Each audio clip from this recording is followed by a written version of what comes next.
Olá, eu sou o pastor Robson de Jesus e resolvi gravar esse vídeo atendendo a pedidos de pessoas que me perguntam: pastor, é pecado fazer consumo de bebida alcoólica?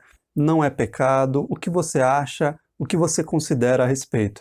E eu resolvi gravar esse vídeo para tirar essa dúvida até o final. Eu vou responder se eu considero ou não um pecado fazer o consumo de bebida alcoólica, tá? Mas, pastor, eu só bebo um copo e já estou satisfeito. Jura? Jura? Sério? Pessoal, só para deixar registrado, esse copo aqui é de refrigerante, tá? Pessoal, agora vamos falar sério. Todos nós vamos concordar que a maioria das pessoas, elas não bebem apenas um copo, seja um copo de cerveja, seja um copo de vinho e assim por diante, seja a bebida que for. As próprias pessoas que bebem dizem que não tem graça beber apenas um copo. É ou não é verdade? Se você é novo na fé, você vai ver por aí algumas igrejas que permitem o consumo de álcool, desde que forma moderada, sem se embriagar, e algumas igrejas que não permitem nem ao menos beber, consumir ao menos um copo ou até mesmo degustar. E nesse vídeo eu vou explicar os motivos pelos quais eu não bebo e recomendo às pessoas que me acompanham também a não beberem, tá? E eu vou explicar as razões, os motivos para isso, ok? Então vamos lá. Se você perguntar para uma pessoa por que ela bebe, alguns vão te responder o seguinte: olha, eu bebo para ficar alegre. Outros vão responder: eu bebo para relaxar. Alguns vão responder: eu bebo para esquecer os problemas. Enfim, cada um vão apresentar os seus motivos para beber, certo? Preste atenção numa coisa: se toda vez que você precisar se alegrar, esquecer os problemas, relaxar, você precisar de um estimulante externo, não tem no mínimo algo estranho nisso? Não tem no mínimo algo muito errado nisso? Se toda vez que alguém está ansioso, está agitado, precisar fumar um baseado para poder se acalmar, não tem algo errado nisso? Você concorda comigo ou não? O natural do ser humano é que a sua alegria seja de dentro para fora, ou seja, a alegria está dentro e essa alegria externa para fora. Agora, toda vez que eu precisar relaxar, ficar alegre ou esquecer os problemas, eu depender de uma substância externa, de uma droga, de uma bebida, de um álcool, o risco é muito grande, o risco é muito alto de eu viciar o meu organismo naquilo, de eu tornar o meu organismo, o meu corpo dependente daquela substância. Toda vez que eu quiser me alegrar, toda vez que eu quiser relaxar ou esquecer os problemas. Então vocês compreendem que você pode trazer um outro problema para a sua vida, ou seja, o problema dos vícios, da dependência química, quando você, toda vez que você precisar se alegrar, relaxar, esquecer os problemas, você precisar de um estimulante externo, tá? Então esse é um dos motivos pelos quais eu não bebo, não faço uso de drogas e recomendo às pessoas que me acompanham a não beberem também. Ah, pastor, mas Jesus transformou água em vinho. É muito comum você ver em pessoas, até mesmo cristãos, evangélicos, falando por aí que Jesus transformou água em vinho. Então, a gente agora pode beber normalmente, tranquilamente, que não tem nenhum problema, certo? Mas falar isso, que Jesus transformou a água para o vinho, é muito fácil para justificar o consumo de bebida. Agora, o certo é você estudar a Bíblia profundamente para você entender qual tipo de vinho Jesus estava se referindo, Jesus estava lidando naquele momento, naquela ocasião do milagre da transformação da água para o vinho. Então, estudando profundamente, você vai entender o seguinte: a Bíblia, quando ela fala de vinho, existem dois tipos de vinho na Bíblia, tá? Os principais: o vinho fermentado, aquele vinho alcoólico, certo? E o vinho não fermentado. O vinho não fermentado é o suco da uva, natural, espremido, e ali as pessoas fazem um consumo, né, praticamente na hora ou talvez alguns dias depois, tá? Então, você precisa entender que tipo de vinho a Bíblia trata nesse momento. E preste atenção, aquela cultura daquela região, daquela época, a cultura judaica, ela não permitia o fermento nos cerimoniais, nas bebidas, nas comidas.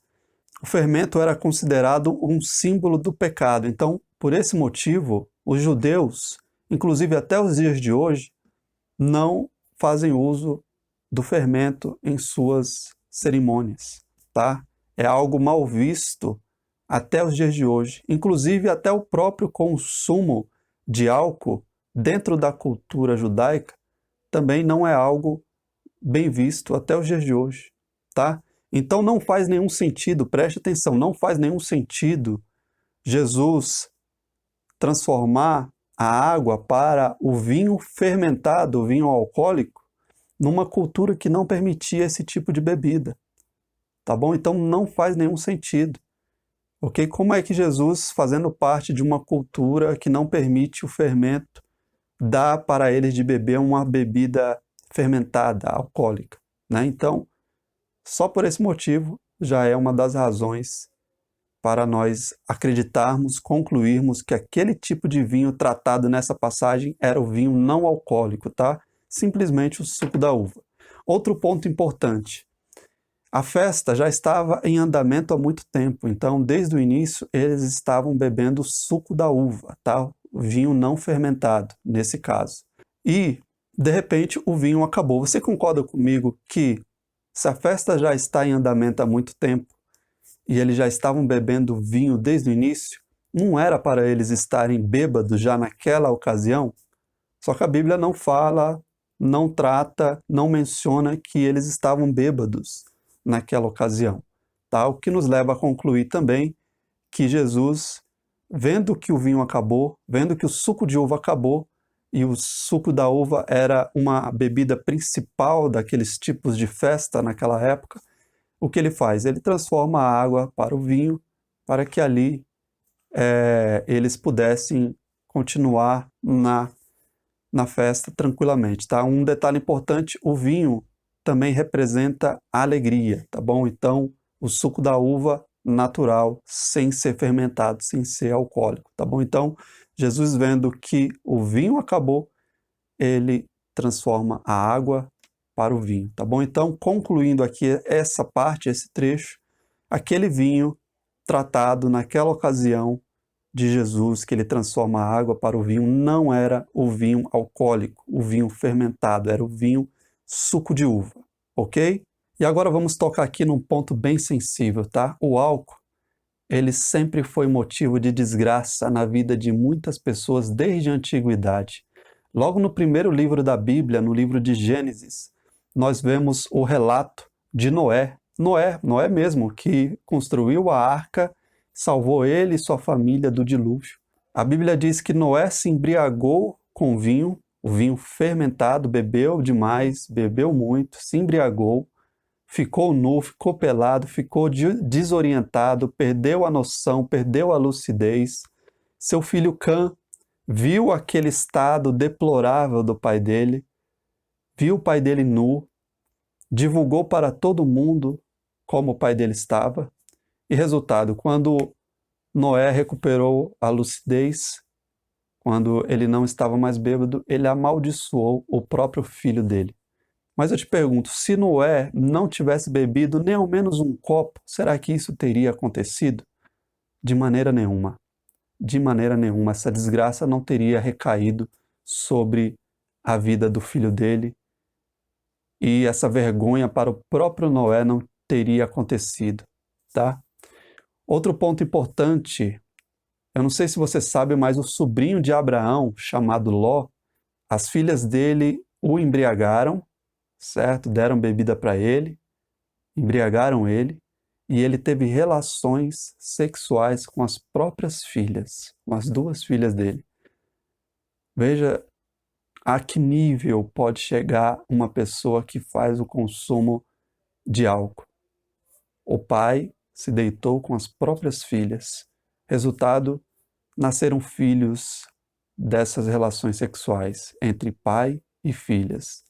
Tremendo absurdo. Mas se Ló não tivesse bebido nem ao menos o primeiro copo, isso não teria acontecido. Ele teria permanecido lúcido, com todas as faculdades mentais, com toda a noção de mundo, com toda a lucidez, e assim isso não teria acontecido.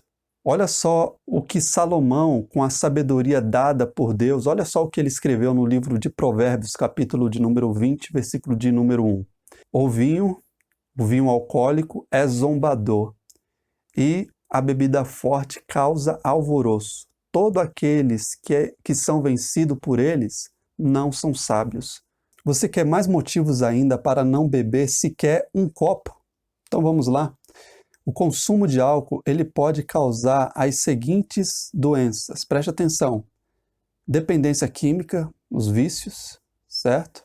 Gastrite, hepatite, cirrose, pancreatite, câncer, neuropatia, ansiedade, depressão e outras doenças ainda. A palavra nos ensina, 1 Coríntios 3,17, que não podemos destruir o templo do Espírito Santo. Qual é o templo do Espírito Santo? É o nosso corpo. Então não podemos destruir com álcool, com substâncias que vão provocar doenças, enfim. E tem mais ainda, estima-se que 3.300.000 pessoas morram todos os anos em decorrência do consumo de álcool. Quantos acidentes, quantas tragédias no trânsito aconteceram já em decorrência de pessoas que estavam embriagadas ou sob o efeito de álcool? Quantas tragédias familiares, quantas pessoas doentes por conta do álcool? Quantas pessoas que poderiam viver mais, mas por conta do consumo de álcool morreram muito mais cedo? Eu, por exemplo, tive 2 tios que morreram antes dos 50 anos. Minha mãe, eu me lembro, quando eu era criança, bebia corote e ficava embriagada, coisa feia mesmo de se ver. Hoje, graças a Deus, ela é convertida a Jesus Cristo e já fazem mais de 20 anos que ela não bebe absolutamente nada de álcool. O negócio é tão sério que se você for parado numa blitz e o bafômetro detectar que você está sob efeito de álcool, a multa, ainda que seja uma latinha de cerveja ou um copinho de vinho, a multa é de R$3.000 e você perde o direito de dirigir durante 1 ano. Meu objetivo aqui nesse vídeo é apenas apresentar os motivos, as razões pelas quais eu não bebo. Mas cada um é responsável pelos seus atos, é ou não é verdade? Diante de tudo isso que eu te apresentei, eu considero sim um pecado, um erro, fazer o consumo de álcool, ainda que seja apenas de um copo. Porque mesmo diante de tudo isso, mesmo sabendo o quão nocivo é o álcool, quanto que ele pode prejudicar, o quanto que ele pode ser nocivo, e ainda fazer o consumo, pode te prejudicar e prejudicar as pessoas que estão ao seu redor, te prejudicar, te provocando doenças, tirando sua lucidez, ou até mesmo prejudicar as pessoas que estão ao seu redor, como foi o caso de Noé e de Ló. Mesmo sabendo de tudo isso, sim, eu considero um pecado, um erro, fazer o consumo de álcool, ainda que seja de um copo, porque tudo começa no primeiro copo, e a Bíblia diz que um abismo chama outro abismo. Então, para evitar quaisquer tipos de problemas provenientes do consumo de álcool, é melhor nem mesmo beber sequer um copo. E vem cá, sinceramente, você não precisa de álcool, você não precisa de bebida alcoólica. Sabe do que você precisa mesmo? Você precisa do Espírito Santo, você precisa da presença de Deus dentro de você. Olha só o que diz a palavra. E não vos embriagueis com vinho no qual há dissolução, ou seja, brigas, contendas, etc. Mas enchei-vos do Espírito Santo. Enchei-vos do Espírito. Efésios 5,18. Se você tiver a presença de Deus na sua vida, se você tiver o Espírito Santo, Ele vai te ajudar nos momentos de angústia, nos momentos de tristeza. Quando você percebe que o fardo está muito pesado sobre você, Jesus disse, vinde a mim todos os que estáis cansados e sobrecarregados, e eu vos aliviarei. Você não precisa Se você tiver o Espírito Santo na sua vida, se você tiver a presença de Deus, você não precisa de álcool, pois ele vai te aliviar, ele vai, melhor do que te fazer esquecer os problemas, ele vai te ajudar a enfrentá-los e a vencê-los. Se você tiver o Espírito Santo, ele vai ser o consolador nos momentos de angústia. Vai te alegrar o seu coração, ou seja, vai te ajudar quando você precisar, independente da situação. Não substitua Deus, a presença de Deus, por nada nesse mundo. Ele é capaz de te dar alegria, de te consolar e de te ajudar a vencer os problemas. Amém? Bom, esse era o vídeo de hoje. Eu espero ter esclarecido a respeito desse tema. Mais uma vez, cada um é responsável pelos seus atos. Eu não bebo. Os motivos eu apresentei nesse vídeo e recomendo também, sugiro às pessoas que desejam servir a Deus, que desejam agradar a Deus, recomendo também, sugiro que essas pessoas também não façam uso de álcool. Amém? Vou ficando por aqui. Um abraço a todos. Fiquem todos na paz do Senhor Jesus.